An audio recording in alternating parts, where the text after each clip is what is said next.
పెళ్ళైనా పండగైనా వేడుక ఏదైనా పట్టుచీరల ప్రత్యేక వేదిక వారాహి సిల్క్స్.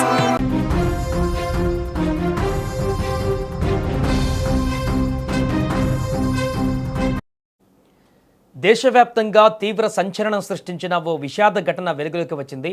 త్రిపుర డీజీపీ అనురాగ్ ధన్కర్ అనుమానాస్పద పరిస్థితుల్లో మృతి చెందారు.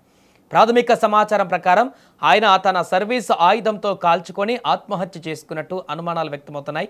ఇదే ఘటన ఇప్పుడు త్రిపురలో సంచలనంగా మారింది. 1994 బ్యాచ్కు చెందిన ఐపీఎస్ అధికారి అనురాగ్ ధన్కర్ ప్రస్తుతం త్రిపుర రాష్ట్ర డీజీపీగా బాధ్యతలు నిర్వహిస్తున్నారు. సోమవారం ఆయన అగర్తలలోని రాష్ట్ర పోలీసు ప్రధాన కార్యాలయంలో విధుల్లో ఉండగా తన కార్యాలయంలోని బాత్రూంలో తీవ్ర గాయాలతో అపస్మారక స్థితిలో కనిపించినట్టు తెలుస్తోంది. ఈ సీన్ చూసిన అధికారులు ఒక్కసారిగా షాక్కి గురయ్యారు. వెంటనే అలర్ట్ అయ్యి సిబ్బంది సాయంతో ఆయనను సమీపంలోని ప్రభుత్వ ఆసుపత్రికి తరలించారు. అయితే అప్పటికే ఆయన మృతి చెందినట్టుగా వైద్యులు ధృవీకరించారు.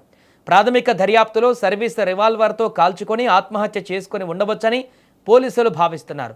ఈ ఘటనతో త్రిపుర పోలీసులు ఒక్కసారిగా ఆ శాఖ మొత్తం కూడా విషాదంలో మునిగిపోయింది.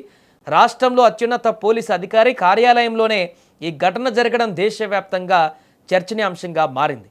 ఈ సమాచారం అందుకున్న వెంటనే త్రిపుర ముఖ్యమంత్రి డాక్టర్ మాణిక్ సాహా పోలీసు ప్రధాన కార్యాలయానికి చేరుకొని పరిస్థితిని సమీక్షించారు. ఉన్నతాధికారులతో సమావేశమై ఘటనకు సంబంధించిన పూర్తి వివరాలను తెలుసుకున్నారు. అనంతరం దర్యాప్తును వేగవంతం చేయాలని అధికారులను ఆదేశించినట్టుగా సమాచారం. ఇప్పటికే ఫోరెన్సిక్ నిపుణులు సంఘటనా స్థలానికి పరిశీలిస్తున్నారు. ఆయుధం పైన బాలిస్టిక్ పరీక్షలు, సీసీటీవీ ఫుటేజ్ విశ్లేషణ, కాల్ రికార్డుల పరిశీలన, పోస్టుమార్టం నివేదిక వంటి అన్ని కోణాలలో దర్యాప్తు కొనసాగుతోంది. సోషల్ మీడియాలో ఈ ఘటనకు సంబంధించి అనేక రకాల ఊహాగానాలు ప్రచారంలోకి వస్తున్నాయి. ఉద్యోగ ఒత్తిడి, వ్యక్తిగత సమస్యలు, ఇతర కారణాలు అంటూ అనేక కథనాలు వినిపిస్తున్నప్పటికీ వాటిలో ఏ ఒక్క దాన్ని ప్రభుత్వం లేదా త్రిపుర పోలీసులు ఇప్పటి వరకు అధికారికంగా ధృవీకరించలేదు.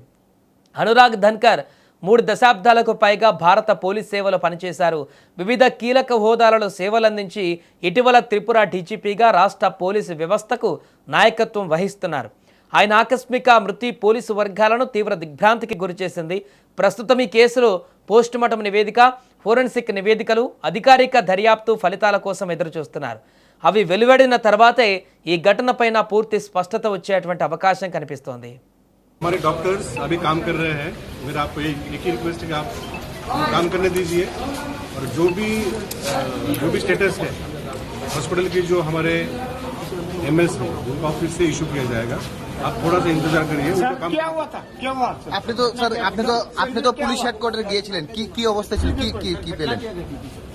वहाँ पे जो बॉडी मिली थी हमने बॉडी यहाँ पे लाई है और डॉक्टर्स को हमने अगला जो भी प्रोसीजर करने के लिए वो वहाँ पे मेडिसिन, इमरजेंसी मेडिसिन में वो काम कर रहे हैं.